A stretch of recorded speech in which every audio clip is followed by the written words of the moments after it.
Welcome to the পেট to fit my transformation journey day 29। দেখেন, life সবসময় আপনার করা প্ল্যান মতো চলবে, এটা কোনো মানে হয় না। কখনো কখনো আপনার প্ল্যানের বাইরে লাইফে আনএক্সপেক্টেড কিছু জিনিসও ঘটে যায়। যেমন আমার ফুল একটা প্ল্যান ছিল কালকে রাত্রে যে আমি সকালে উঠে নাস্তা করব, নাস্তা করে প্রি ওয়ার্কআউট মিল নিয়ে জিমে গিয়ে একটা কঠোর রিল্যাক্সেশন করব।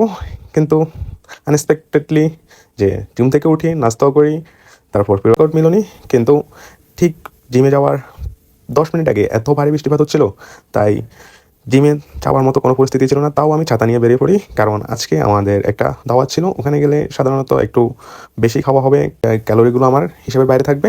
তাই ভাবলাম আজকে লেগ ওয়ার্কআউটই লেগই করবো, কারণ লেগে অনেক এনার্জির প্রয়োজন হয়। ছাতা নিয়ে বের হওয়ার পর দেখলাম যে ছাতার মাঝ দিয়েও বৃষ্টি পড়ে গা ভিজে যাচ্ছিলো। তাই এখানে আজকে আর জিমে যাওয়া পসিবল হয়নি।